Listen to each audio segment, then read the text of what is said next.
सिर्फ दो देशों के बीच हुई एक डिफेंस डील इतनी बड़ी हो सकती है कि वो 121 देशों की पूरी जीडीपी से भी ज्यादा हो जाए।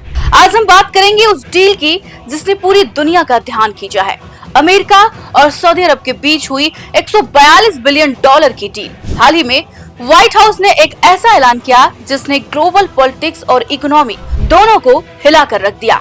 सऊदी अरब और अमेरिका के बीच 600 बिलियन डॉलर का पैकेज फाइनल हुआ है और इसमें सबसे खास बात है 142 बिलियन डॉलर का डिफेंस डील, यानी अमेरिका के इतिहास का अब तक का सबसे बड़ा डिफेंस एग्रीमेंट। ये डील सऊदी की मिलिट्री को हाई टेक टेक्नोलॉजी से लैस करने के लिए की गई है।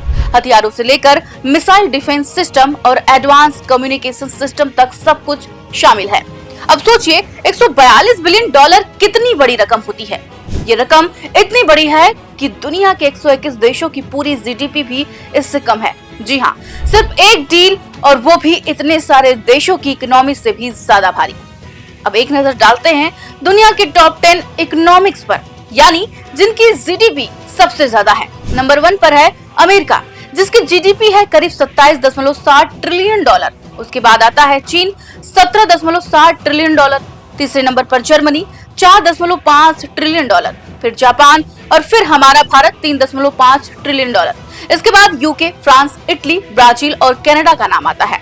यहाँ ध्यान देने वाली बात यह है कि जो 142 बिलियन डॉलर की डील हुई है वो अकेले Slovakia, Sudan, Kenya, Nepal, Myanmar, Tanzania, Sri Lanka, Afghanistan, Bahrain, Zimbabwe, Jamaica, Iceland और यहाँ तक कि लग्जमबर्ग जैसे देशों की जीडीपी से भी बड़ी है। सवाल ये है कि ये डील आखिर इतनी बड़ी क्यों है? तो इसका सीधा जवाब है जियोपॉलिटिकल इंटरेस्ट और डिफेंस डोमिनेंस। अमेरिका को मिडिल ईस्ट में अपना इन्फ्लुएंस बढ़ाना है और सऊदी अरब को फ्यूचरिस्टिक वेपन्स चाहिए।